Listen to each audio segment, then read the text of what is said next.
What is up, MMA fans? This is Tudor Leonte for Sherdog.com, and today I have the pleasure to talk with Bellator MMA fighter, Mr. Lorenz Larkin. Hello, sir. How are you today? I'm doing great, man. How about yourself? I'm fine as well. Thanks for asking. So, listen, this is the most unusual position I ever seen an interview. So, may I ask you, what are you doing right now? I'm just getting tuned up for the fight, man. So I'm getting my sports massage. Oh, So yeah. Is everything all right, in preparation for your fight? No, everything is looking good, man. The weight's looking good. Body's feeling good. No complaints. Okay, Best I can ask for. We'll discuss about that in a little bit. Before that, I would like to ask you about your latest fight, since you competed for the first time in Europe. Let's talk a little bit about your victory at Bellator 280. Your opponent changed 3 times on that occasion. Did you think that you would fight eventually? Yeah, I felt like I would, I just kept in mind, just keep training. So as long as I kept training and just didn't think about it, then hopefully, they were gonna find somebody. But those texts that I kept getting were little determining, or like making me feel a certain way, each time, like, hey, this guy's out. This guy's, this guy's a replacement. Hey, this guy's out. This is the replacement. I'm like, dude. Did it affect your game plan, since your opponent changed so many times? Not so much, because my thing is, as long as my camp is good and as long as my conditioning is there, I don't see nobody that I can't fight. I don't, like, don't get me wrong. If I'm fighting just a wrestler, then, I'm going to make my camp around, wrestling. But for the most part, if I can't go through a whole camp and be good and fight anybody, then, why am I fighting? That's fair enough. Eventually, Kyle Stewart stepped up on short notice. You defeated your opponent via first round technical knockout. Were you expecting that kind of fight coming from your opponent? Like I've been saying, it's nothing against Kyle Stewart. I respect him to the highest point. But I look at it like this. I'm an A-level fighter, and there was gonna be two. Like he would have had to have the perfect Kyle to show up and had the perfect camp in my mind, for him to even remotely compete with me. And that's how I look at it. It's almost not fair because he didn't have a full camp. I've been training hard, for this fight. So, having a late replacement is like, I'm grateful that he was able to come in and be the type of fighter to take a late replacement, but I can't sit back and take and kind of gloat or think that, like, yeah, I finished him in the first round because that, like, it was that's in my head, that's how it was supposed to go. Like, I'm not gonna let somebody come in late replacement on me, and especially after me having a great camp and feeling great, come in and beat me, you know what I mean, on a short notice fight. So there's nothing against him. He's a great fighter. It just, the cards that he got dealt for that fight, wasn't in his favor. Did you enjoy your journey to Paris overall? Love Paris, man. It's right now it's probably on the top of my list. I didn't think that, because I'm not really how would I say, like, I don't really like looking at monuments and things like that when I travel, and like looking at his like certain monuments, like those type of things. I just I'm more so enjoy going and traveling the city, going and just getting lost. So Paris is great. Paris, I was able to, and Paris has like these electric bikes that are really easy to rent. So I just got on there, me and my team, and we just get lost. We'll just ride up, all around. So Paris is great. I mean, the bakeries are great too. Yeah, I was about to ask you, did you enjoy the food over there? Oh yes, food was great. The bakeries will have you get you in trouble.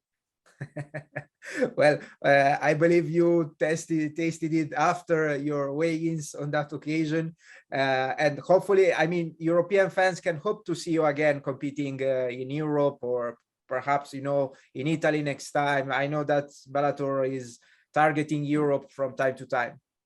Yeah, I would love to come to Italy too. Yeah, for sure. Italy, Paris.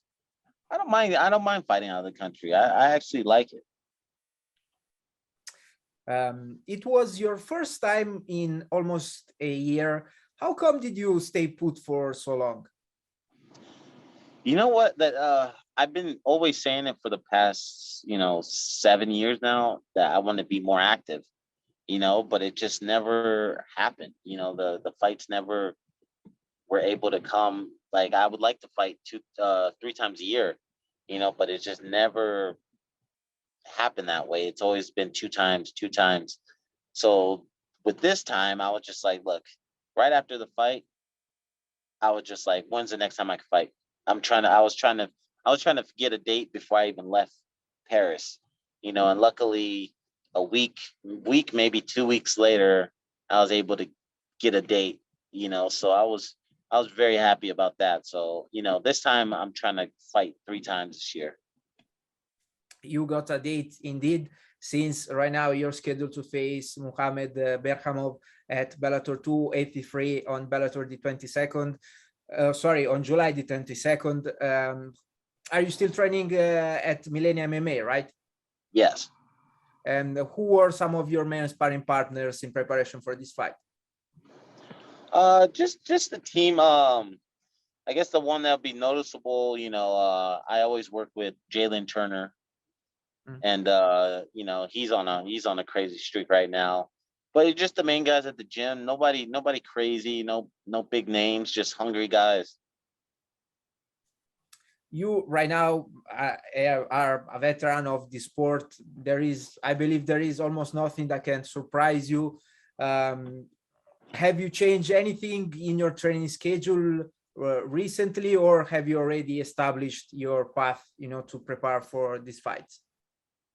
No, I just been, just I guess my thing is I've been able just to be more active.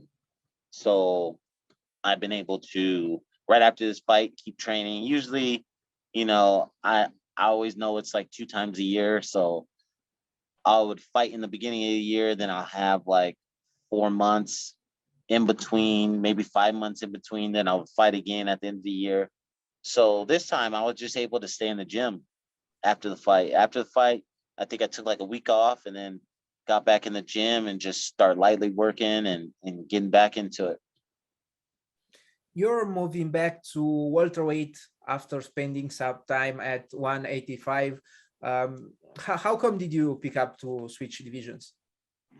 Well, when I first came over to Bellator, I said that I was interested.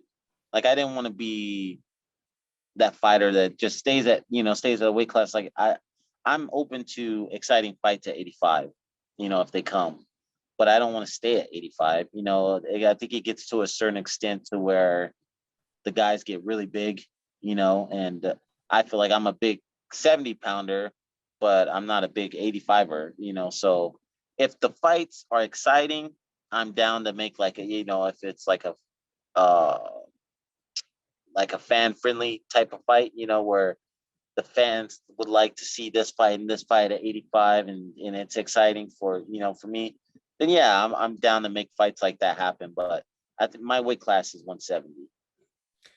Right now you're ranked in the middleweight division. In case of victory, how many fights do you expect to be fighting before competing for a title shot at 170? Right now, man, I don't even care about the title. Okay. I've been promised the title shot for, I don't know how long now. So now at this point, I'm just all about being active and keep racking them up. And how come that title shot never come to fruition? I mean, you competed against Douglas Lima in the past, but then what happened? You're also riding quite a winning streak, I believe. Yeah. I don't know. I couldn't tell you. It's a mystery. It's an enigma. But I would like to hear, perhaps you're speculating about it, if possible, of course. If what? I would like to hear, your, how come? I mean, how come did it not come to fruition, in your opinion? I literally couldn't tell you. I was ready for the call. I seen interviews with, when Scott was talking about that I'm next for the title shot, and it never came. The call never came. So, and then I forgot who got offered the title shot, and then at that point I was just like, whatever. Like, now just focus on the fights in front of you, and if it comes, it comes. But now I'm on the kick of being able to finally get something done that I've been trying to get done for years, and get these 3 fights out of the way, and I can be active like that. That'd be great. Well, hopefully you will get again your chance to compete for the welterweight championship. Bellator 283 is headlined by the clash between Douglas Lima, your past opponent, and Jason Jackson. I would like to hear your pick for that fight. Oh, is that the headline now? Yes. Yeah, because the other guy got hurt. Okay. I don't know, man. I fought against Lima. Lima's tough, and Jackson's tough too, man. But I don't know. I think I'm gonna rock with Lima on this one. I'm gonna go with Lima. Fair enough. And what about a prediction for your fight? Oh, well, I'm gonna win. No, I'm gonna win. I'm gonna, the plan is to give him his first loss. So, and I'm, the main thing is for me is he's tough, and he's somebody that I feel like nobody wants to fight, and how these, the guys in the upper, in the upper rankings, they don't want to fight these dogs that are coming up, these undefeated guys, until they absolutely have to. So it's like, for me, I don't care about none of that. I'd rather fight them once when I can. So, if they're gonna give me the opportunity right away, give me the opportunity. I'll fight the hard guys. It doesn't matter to me. I'm gonna have to see them one way or another. Do you expect that your opponent will put on the performance of a lifetime against you? I mean, he will be very motivated to face such a veteran like you. I would hope so. I literally will hope so. I hope he's had the perfect training camp. I really do, because I've had a good training camp. I feel good, and we're looking good for next week. Have you already picked your walkout song? Yeah, it'll be the same walkout song that I come out to. And which is, sorry about that, but I can't recall it on the top of my mind. Yeah, it's called Bringing the Thunder. It's a Native American song. What is it that you like about it? It's to me, it's just like, it just strikes me as like war music. You know what I mean? Something that warriors were listening to, right before battle. So, it gets me in the right frame of mind. Of course. I understand that. Lawrence, I finished all my questions. Before I let you go, do you have any last messages that you would like to share with us today? No, man, just thanks for the time, and everybody be safe out there. Thank you. Best of luck with your upcoming fight, and hopefully I will hear again from you in the future. All right. Thanks, guys. Have a nice one. Bye-bye.